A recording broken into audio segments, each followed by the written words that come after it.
reason why we say that, Defay got a near perfect score earlier on in round 4. So Sally Fitzgibbons sailing straight through to quarterfinals. She's having a smooth run here as we see our two surfers, Fitzgibbons and Defay. No big numbers to talk about just yet. Johanne Defay has unlocked a 3.5 at this early stage. And, well, conditions holding steady here, Pete, for a nice wrap-up to the quarterfinals. I like this matchup. You know, one of the things I've noted from Johanne's recent successes is that she has an impeccable ocean read. She knows and understands these difficult type conditions, and she makes adjustments like no other. You know, so I think that obviously Sally has a ton of experience in all types of conditions and an amazing, impeccable record here in Portugal. Well, let's have a look at her read of the ocean here as she keeps flowing on wave number 2. Her selection here through to the inside, keeping that board speed working. Nice rail delivery, massive wraparound cutback, punctuation at the end of it. Now unloads and goes vertical. That will have the judges' attention. Now still a little reform opportunity here as the tide does do the turn in Portugal. Through to the inside goes Defay, keeping the board speed moving, just looking. That one's going to wash onto dry sand. Now an exchange with Sally Fitzgibbons on the outside. Medium-sized wave for her, crisp as she delivers. That board is accelerating through the cutbacks. Now, can she repeat the inside slam? She does. Wow. So this is a great roll your sleeves up, fist blow for blow between our two surfers right here in quarterfinal number 4. Still firewire, but the construction itself is different. And with that, there's a totally different feel to her surfboard, so she's been having to get used to this new type of equipment. I mean, I'm sure that the designs are very similar to what she's usually riding, but ultimately that construction is EPS, but it doesn't have the balsa rails that we saw here that she rode for a lot of her success through the season here. But look at this turn from Johanne Defay, and slams that one home around the inside. Love that flow. She did have to work to get to that inside section, you know, so the outside moves didn't have a ton of scoring opportunity, but ultimately she did very well on that finish, so that's going to be a pretty good start for Johanne here. And then this watch Sally, kind of similar thing with Sally is that she caught these waves on the outside, so really no moves on the outside. Really all the scoring happens right now as she gets into this section here. But I love the way this board looks to her. You know, again, I think that when she first started riding this board, she was saying how it didn't feel right to her. It felt kind of odd, you know, because she's so used to this feel of the original Firewire construction that this adjustment has taken some getting used to. But ultimately, I think that it's got a more lively feel because the balsa wood on the rails that they have there gives it a little bit of a dampening effect, and it also has a different flex pattern than you would be used to. So it's an adjustment that you have to make. But well, we're getting a little bit of a mad scientist theme here in the booth, Peter Mel and myself, but the reality is that surfboard progression will only lead to one final result, and that's the sport, the performance progressing as well. And talking about progression, talking about performance, judges are now putting numbers to the scores, and in that exchange it leans in favor of Sally Fitzgibbons. An 8.5, great platform to get going here in quarterfinal number 4, and a very respectable 6.67 from Johanne Defay. So that surfboard working very well for Sally Fitzgibbons, but I think on the inside a stronger, cleaner, faster exit through that turn leaned in favor of Sally Fitzgibbons on those final maneuvers. You know, she had to catch this wave, you know, again, not real much activity on the outside. She just kind of weaves through, and then finally gets to this section here, has to kind of just hop.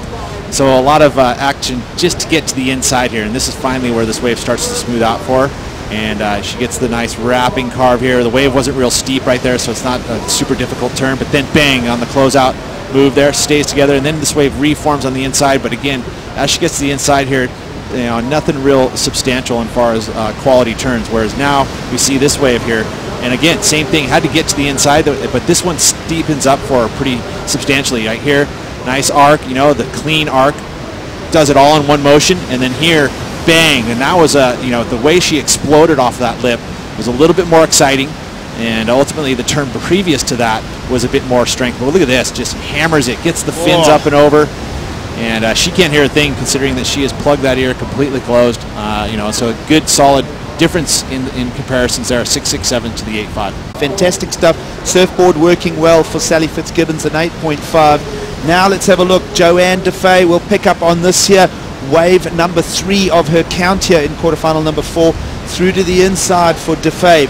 Snaps it, unleashes a good one. Now looking for another pocket to repeat. Oof. Oh, and she'll just side slip it as she tries to set the rail up that face. And well, using the left-hander that nearly plugged her a perfect score in an earlier round. And Defay will settle for, well, what I think will be a replacement for a 3.5. You know, at any point during the day, it's never the same, right? Exactly. I mean, you know, you feel like, okay, well, medium tide, this is what was working, but it's still, even with a tide coming in compared to a tide sucking out, it's still a different lineup. The banks, you know, generally will stay kind of in the similar area, but the wave faces change. And you know, the consistency of an area that has the surf or has those lefts, I mean, that's where she's probably searching. She's like, oh, I like these lefts over here. Let's see, hopefully I can find one. Yeah, before they vanish. Yeah. All right, let's have a look at this left again here, Peter, because she's trying to unlock a score, and she has. She's found a 7 on this. Yeah, no, and I like that first turn, but this section here was beautiful. You know, nice and steep, slams it, gets the spray out there, but unfortunately can't finish it.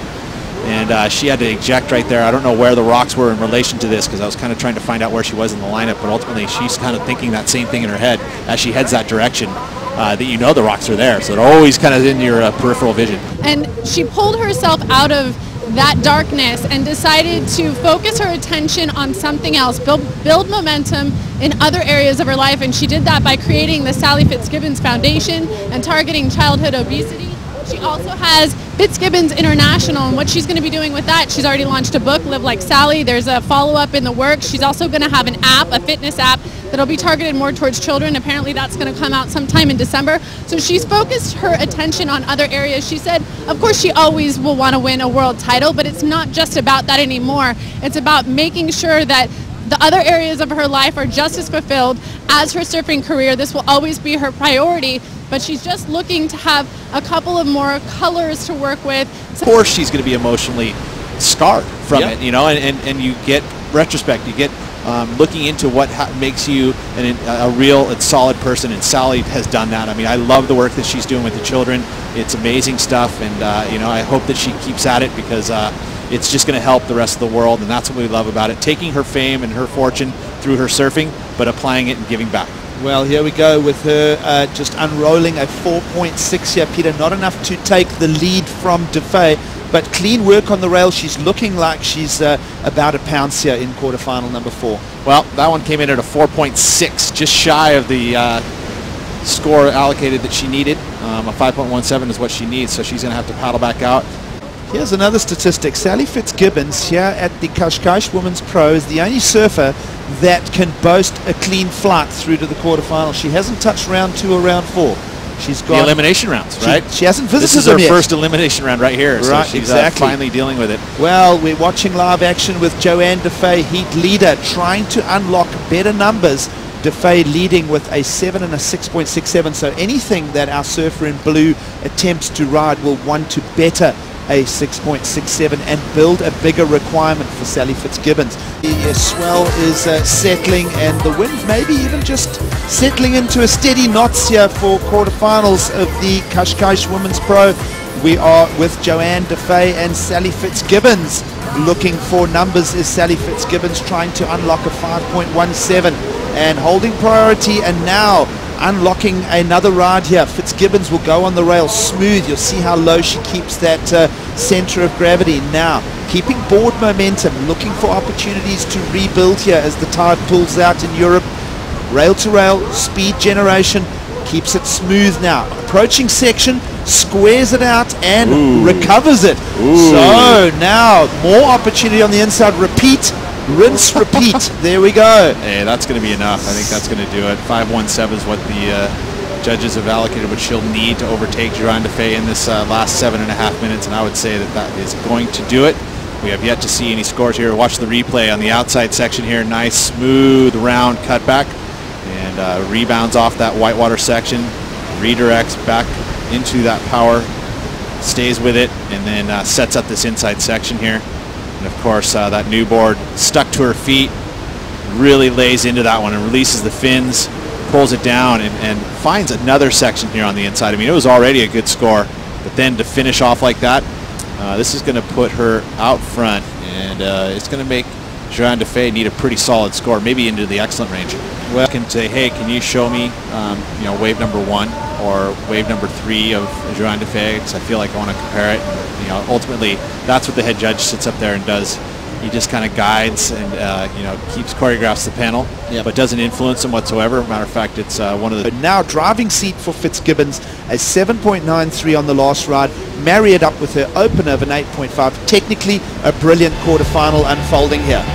Well, let's take a look at the recap here. You know, this was Sally and her first wave, the 8.5, and by moves like that where she just slams it. You know, and again, great technique there. Getting that fin, and anytime you put those tail of the surfboard above your body, it's going to go into the excellent range, and that's what it did, an 8.5, and then a beautiful turn there from Johanne Defay, a 6.67, and then backs it up with a 7.0, had the early lead there, but then Sally was able to find this one, the 7.93. Again, that nice arcing turn to start it out, but the inside section is really where it paid off with that layback snap, and hangs on, and then finds another section here to finish this wave off for a 7.93. Looking very comfortable on that board, Pete. Just absolutely razor sharp, on point surfing. Back to live now. This is an important moment in the heat with a little over 3 minutes to go. Johanne Defay will set the rail and keep working through to the inside. Big requirement now for her, but we did mention that she got a near perfect score earlier on. If anyone can unlock it, she can. She did win the Vans US Open. Big hit there for her, and well, can't help but think, Peter, that's not going to go all the way to the top of the scale. I'll agree with you on that one. It's not going to go into the near even close. You know, just that one section that she really had. I mean, it's a beautiful big turn, but not quite strong enough to go into that super high excellent range, which she needs, the 9.43. But she's got a little bit of time left. She is going to have to hustle, though. Let's take a look at the replay here. You know, the outside turn, again, you know, ultimately, when you do those cutbacks on the outside, it's much more difficult to hold the rail throughout the entire turn because you're losing speed as you go through it. So that two-stage cutback isn't going to score great, but that move off the top there was powerful. But again, you need to really, in order to see that stuff go into the exit range, you got to get that fin punch through. You know, she kind of was a little tentative there. She maybe see if there's a reform through the inside, so she kept the momentum and kept that front foot down rather than really laying in and throwing that back foot, as we see now, live action. All right, so Sally Fitzgibbons, heat leader, already owns an 8.5 and a 7.93. She'll keep the board moving through to the inside. Here's one of those opportunities. When you can go vertical, the judges love it. That one will dispose her off the center of the board. And, well, that'll become a throwaway score in the picture of this quarterfinal. Now, Defay with one of those left-handers. Important moment right here, and it'll just become a spill with a little over 90 seconds to go. Johanne Defay now, it looks like that door's shutting and the light is going to switch off for her, yeah, Pete. Yeah. Strategy, looking for priority to block out Defay in these final seconds. Well, there it was. It's allocated. There's the red jersey, gets the on the last few seconds there. That's the discs that you see. The boxes which are spun around and priority given to, but it's already over, so we have called it a heat. Well, that's it. So Sally Fitzgibbons will officially take out quarterfinal number 4. It will be at the expense of Johanne Defay, who was requiring a massive 9.43 at the end there. Smart surfing, you can see the communication between the two. They obviously are saying they can hardly hear a thing out there, but smart surfing, smart strategy from Sally Fitzgibbons, and she continues to glide through, unobstructed, through to the semi-finals here in Portugal.